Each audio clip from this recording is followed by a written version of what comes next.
Asian squats, or squatting deep, can have a ton of health benefits ranging from better mobility all the way to improved bowel movements. But if you don't come from a country where squatting is regularly practiced, you're gonna have a tough time getting better at it. You can't just go and practice squatting deep, and there's key reasons for that. People who come from countries or cultures where squatting is regularly practiced actually have changes in their ankle structure that allow them to squat deep for hours on end. Within the ankle joint itself, there is a surface called a squatting facet that allows the tibia or the shin to move way forward over the foot. And this is something that isn't present in people of European descent. So if you want to squat deep and you haven't been doing it since you were young, then you need to follow the sequence that I'm about to show you. The first thing you have to do is get the back muscles to relax. If you're that person that arches like crazy every time you squat, there's no way in hell you're going to be able to squat all the way down for a long period of time. Lie on your back with your feet flat. Have your arms between a 90 to 110 degree angle. Rotate the arms so the palms are slightly facing your head. Just resting here, you should feel your upper pelvis or hips flat on the floor. If they're not, get a block or a couple books to put your feet under. Make sure that you bend the knees just a little bit more so the feet stay flat. Take a slow inhale through the nose for a 5 to 10 count. On the exhale, slowly reach your arms. As you do this,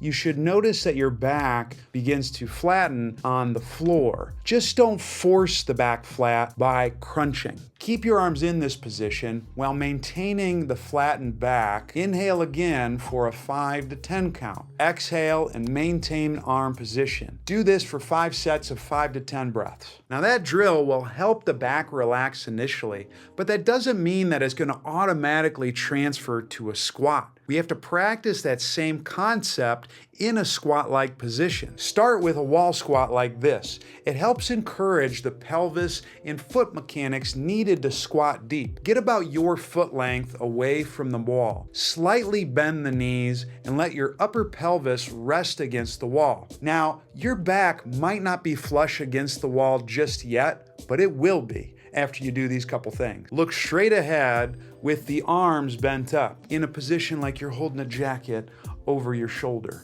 Take a slow 5 to 10 count inhale through the nose. During the exhale, use your feet to push your upper pelvis and lower back into the wall without crunching. To visualize what this push looks like, if you were not on the wall and you pushed through the feet, you would fall backwards. Keep this pressure at a 3 to 4 out of 10 effort and maintain it on the next 5 to 10 count inhale. Exhale and keep the pressure. Hold this position for 5 sets of 5 to 10 breaths. Now just practicing a squat will only get you so far, even if you go deeper in that last move. Most squat progressions neglect a critical piece to squatting deeper. It turns out that people who can do the Asian squat just don't have that bony ankle structure. They also have a lot of external rotation.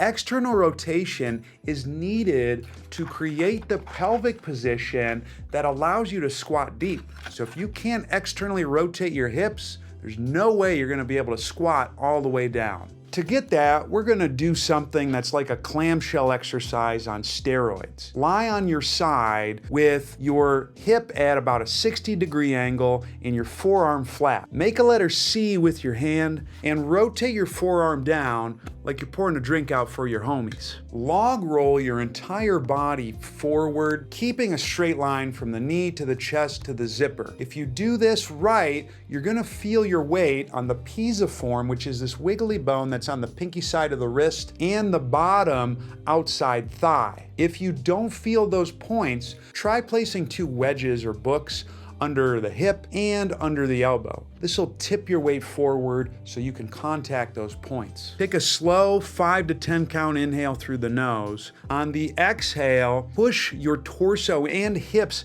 up in the air using those 2 points. Hold this position and slowly breathe 5 to 10 count inhales and 5 to 10 count exhales for 30 to 60 seconds. Do 4 to 5 sets of that and you'll have a lot more external rotation.